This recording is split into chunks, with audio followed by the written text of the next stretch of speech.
No último dia 7 de dezembro, teve fim o Brasileirão de 2025, com uma emocionante última rodada na Série A. O fim da elite também encerrou a temporada de ligas do Brasil. As também não menos emocionantes Série B, Série C e Brasileirão da Série D.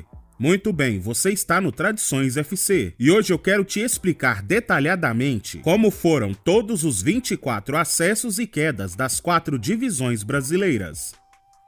Dividido em 4 séries, o futebol brasileiro conta até o momento com 124 clubes no total. Começando pela Série D, mais uma vez em 2025, quase todos os participantes vieram dos campeonatos estaduais e de alguns torneios regionais. Como eu disse agora há pouco, no geral foram 64 times. Estes foram divididos em 8 grupos com 8 clubes cada. As equipes jogaram entre si em turno e retorno, e ao fim da primeira fase, os 4 primeiros de cada grupo avançaram para as próximas etapas eliminatórias. Começando dos 16avos de final, as fases eliminatórias foram acontecendo até chegar nas quartas de final, onde Maranhão, Asa de Arapiraca, Santa Cruz, América de Natal, Cianorte, Barra de Santa Catarina, Goiatuba de Goiás e Inter de Limeira de São Paulo disputavam 4 vagas na semifinal e, consequentemente, o acesso à terceira divisão. Entre Maranhão e Asa, os maranhenses se deram melhor, vencendo por 4-0 no agregado. A Inter de Limeira passou pelo novato Goiatuba, com a vitória de 1-0 no agregado. Já o jovem Barra de Santa Catarina eliminou o Cianorte do Paraná, também com o placar de 1-0. O último e maior duelo das quartas de finais da Série D foi entre os tradicionais Santa Cruz e América de Natal. Na primeira partida, o Santa venceu em casa por 1-0, porém na volta na Arena das Dunas, o América vencia o jogo até os 36 do segundo tempo, igualando o resultado geral. Porém, Balotelli de cabeça fez o gol do rubro-negro pernambucano, e com uma vitória de 2-1 no agregado, o tricolor eliminou o Mecão e voltou a subir para a Série C.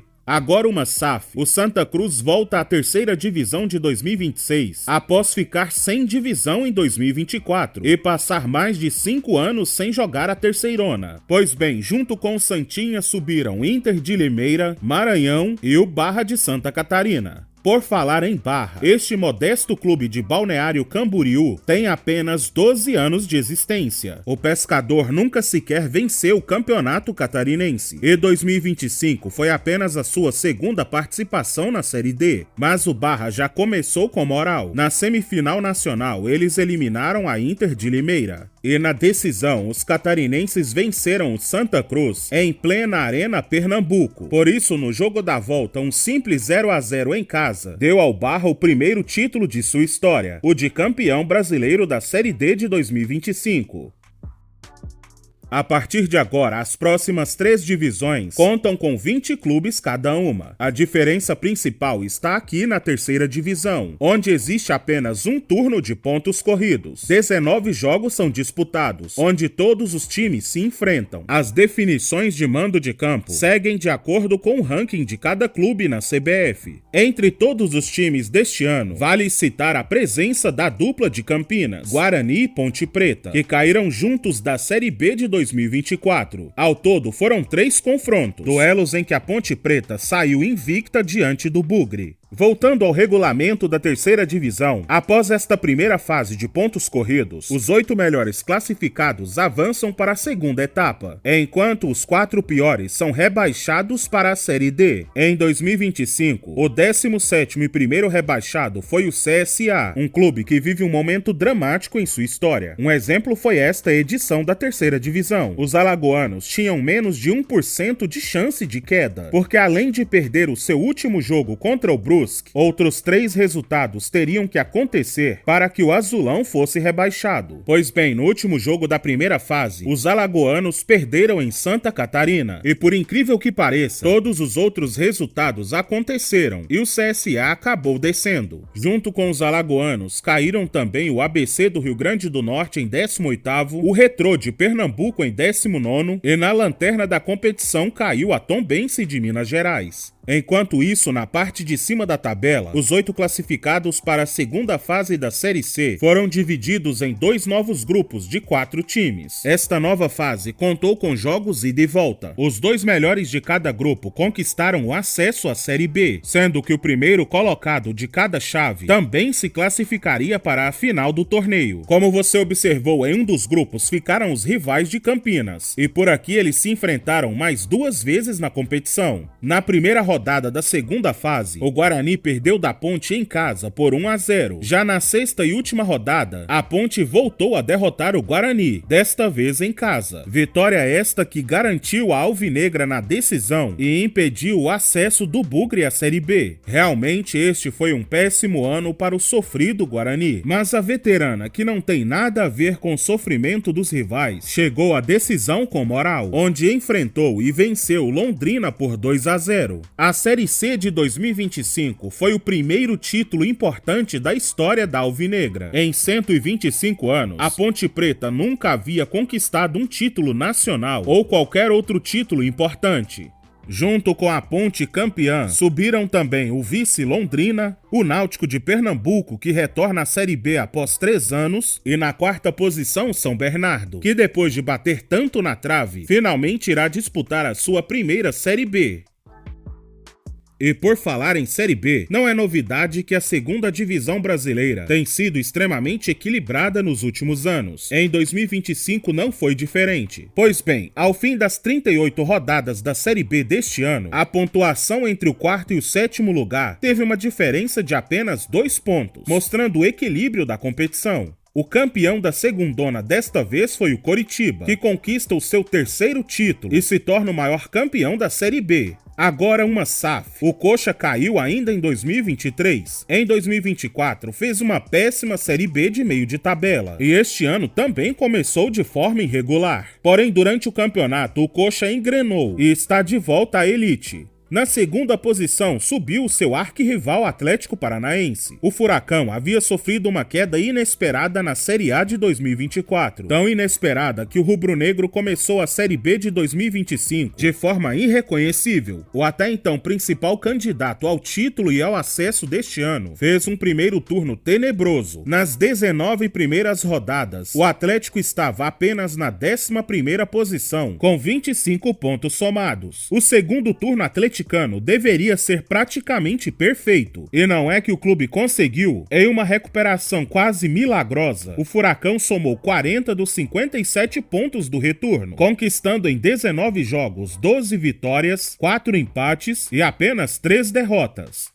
Por fim, as últimas 2 vagas no G4 da Série B foram decididas apenas na última rodada. A Chapecoense venceu o Atlético Goianiense em casa e retornou à elite nacional depois de 4 anos. Quanto ao 4º lugar, falarei logo mais. Mas antes, vamos para a parte de baixo da tabela, onde o primeiro time do Z4 foi a Ferroviária de São Paulo. A Ferrinha tinha acabado de subir para a Série B depois de passar 30 anos fora da segunda divisão. Infelizmente, a equipe de Araraquara não suportou a disputa e em 2026 está de volta à terceira divisão. O 18º e segundo rebaixado foi o Jovem Amazonas, que recentemente viveu uma grande ascensão no futebol do norte. Com apenas 6 anos de existência, criado em 2019, a Onça Pintada já é o primeiro e único time do Amazonas a ter um título nacional, o brasileiro da Série C de 2023. 2025 foi apenas a sua segunda disputa de Série B, e como é normal para um time que está começando, este não foi um bom ano para o Aurinegro, que acabou sendo rebaixado de divisão. Na 19ª posição ficou o Volta Redonda do Rio de Janeiro. Assim como o Amazonas, esta equipe também está em ascensão. O Voltaço vem de boas campanhas no Campeonato Carioca, além de um título brasileiro da Série D em 2016 e outro título da Série C de 2024. Em 2025, o Voltaço também não se encaixou e é mais um a disputar a Série C do ano que vem. Agora, para falar do lanterna Paysandu, eu também irei citar o último classificado para a Série A, o seu grande rival Clube do Remo. Na verdade, aqui são 3 clubes envolvidos diretamente. Além dos rivais do Pará, eu também adiciono o Goiás nesta lista. Começando pelo bicolor, em 2023, depois de 5 anos, o Paysandu conseguiu retornar à Série B e em 2024 fez uma campanha de manutenção, terminando na 13ª posição. Enquanto isso, seu rival Remo fez uma bela Série C, conseguindo acesso à 2ª divisão. Por isso, 2025 foi um ano especial, em que os 2 grandes do Pará estiveram juntos na Série B pela primeira vez em quase 20 anos. Em confrontos diretos este ano pela 2ª divisão, tudo ficou bem equilibrado. No primeiro turno, em jogo válido pela 13ª rodada, o Papão venceu o Leão por 1-0. Já no segundo turno, pela 32ª rodada, foi a vez do Remo derrotar o Paysandu por 3-2. Apesar do equilíbrio direto nos clássicos, em campanhas o Paysandu fez um ano terrível, enquanto o Remo fez um ano dos sonhos. Na verdade, não é bem só o ano. O Leão vive um grande crescimento nos últimos anos. Inclusive, eu até fiz um vídeo explicando o renascimento do Clube do Remo.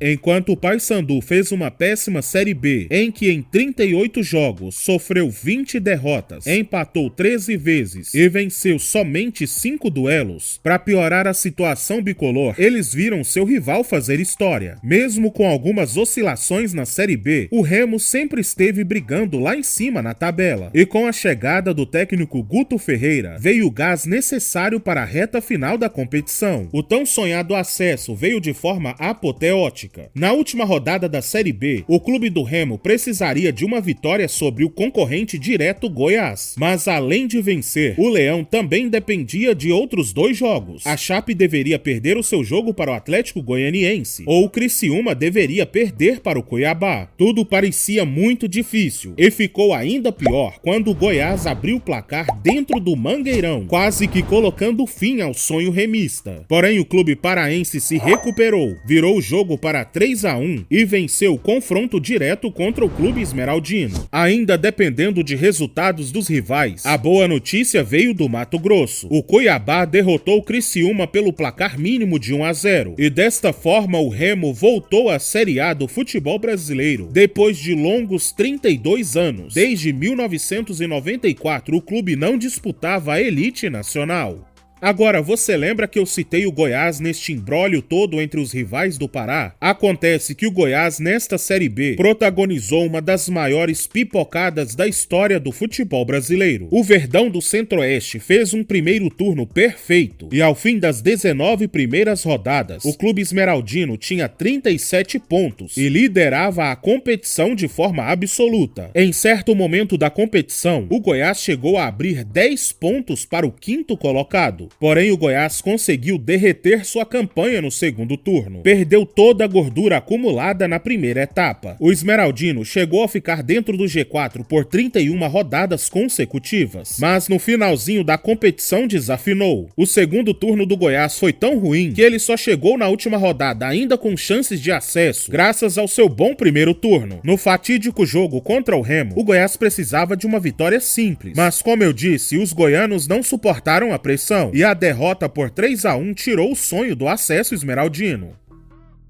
Por fim, vamos falar da primeira divisão brasileira, a maior liga de futebol das Américas. O Brasileirão de 2025 reafirmou algumas tendências dos últimos anos. Primeiro que mais uma vez a disputa de títulos ficou entre Flamengo e Palmeiras. O Cruzeiro até que fez uma bela campanha, mas não teve jeito. Mais um troféu na galeria rubro-negra, grande campeão do Brasileirão de 2025. Outra tendência evidenciada este ano é o distanciamento entre a parte de cima da tabela e a parte de baixo do campeonato. Veja que a partir do 9º lugar até o início da zona de rebaixamento, todos os times ficaram na casa dos 40 pontos. Enfim, uma outra surpresa, ou melhor, a maior surpresa do torneio, foi o incrível Mirassol deste ano, que parece ter incorporado o lendário São Caetano e em sua estreia na primeira divisão fez uma campanha simplesmente histórica. O Leão Caipira em 38 jogos teve 18 vitórias, 3 empates e 7 derrotas. derrotas. A equipe do interior paulista somou 67 pontos e terminou na 4ª posição do Brasileirão. O Mirassol conseguiu já em sua primeira participação uma classificação direta para a fase de grupos da Libertadores do ano que vem. No geral, os classificados para o torneio foram o Flamengo campeão, o Palmeiras vice-campeão, o Cruzeiro terceiro colocado, o Mirassol na 4ª posição e também o Fluminense. Estes estão na fase de grupos do ano que vem. Já Botafogo e Bahia entrarão na pré-Libertadores. Quanto aos rebaixados, bem, talvez esta parte da tabela tenha tido mais emoção que a parte de cima. No Z4, pode-se dizer que o Sport foi uma espécie de café com leite. Não deu nem pro cheiro em 2025. No ano anterior, em 2024, depois de 3 anos na Série B, o Leão da Ilha finalmente retornou à Série A, mas sinceramente era melhor que nem tivesse subido. O tradicional Sport, campeão brasileiro e campeão da Copa do Brasil, conseguiu a vergonha de fazer a segunda pior campanha da história do Brasileirão. Foram 17 pontos conquistados em 114 possíveis. Na era dos pontos corridos, apenas a Chapecoense de 2021 e os seus também vergonhosos 15 pontos somados foram piores que o rubro-negro pernambucano. O time de Recife venceu o primeiro jogo apenas na 19ª rodada, uma vitória simples de 1-0 fora de casa sobre o Grêmio. Até aquele momento, o Sport era o único dos 124 clubes das 4 divisões nacionais que ainda não tinha nenhuma vitória no ano. A segunda vitória do Sport veio diante do Corinthians pela 24ª rodada, outro 1-0, desta vez dentro de casa. E foi só isso. Em 38 jogos, o Leão perdeu 25 vezes, empatou 11 jogos e venceu apenas 2 vezes. Entre goleadas e viradas históricas, o Sport Recife colecionou péssimos números em 2025. Além da segunda pior campanha da história do Brasileirão, esta também foi a pior participação de um nordestino na Série A. Entre a 29ª e a 38ª rodada, o clube sofreu 11 derrotas consecutivas. E por fim, o rubro-negro entrou na lanterna da competição na 3ª rodada, e por lá ficou até a última rodada da competição.